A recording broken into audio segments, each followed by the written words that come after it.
क्या अंडा जो है वो प्रोटीन का प्राइमरी सोर्स रखा जा सकता है या प्रोटीन हासिल करने के लिए एक अच्छा ज़रिया है?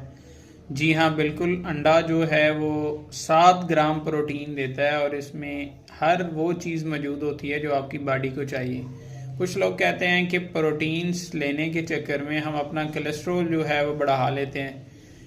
अंडे में लेसिथिन प्रोटीन पाई जाती है जिसमें कोलिन होता है और उसका काम ये होता है कि एलडीएल एचडीएल जो कोलेस्ट्रॉल है उसका बैलेंस रखना, अच्छे कोलेस्ट्रॉल जो है उनको बढ़ाना और बुरे कोलेस्ट्रॉल जो है उनको कम करना।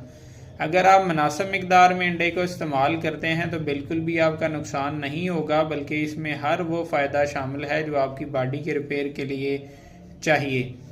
इसमें स्फिंगोमाइलिन जो है वो मौजूद होता है। स्फिंगोमाइलिन का काम है कि आपकी गट लाइनिंग जो है उसको बेहतर करना, आपके अच्छे बैक्टीरिया को बेहतर करना और आपका जो दिमागी नर्वस सिस्टम है उसको बेहतर करना, आपके फोकस को बढ़ाता है। और जो लेसिथिन है उसमें कोलिन पाया जाता है, जो कोलिन आपको अक्सर डॉक्टर देते हैं कि आप अगर किसी को याददाश्त का मसला हो तो कोलिन दिया जाता है, जी आप खाएं।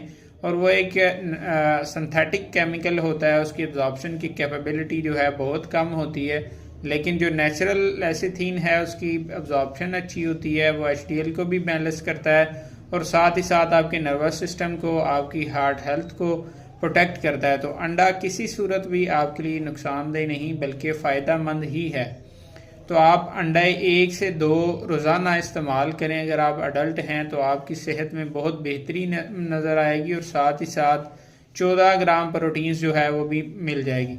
अगर आप जिम लगाते हैं या एक्सेसिव एग्स यूज़ करना चाहते हैं तो फिर 2 से ज़्यादा जर्दी का इस्तेमाल ना करें, आप वाइट इस्तेमाल करें तो फिर आपका बैलेंस जो है अच्छा मेंटेन रहेगा।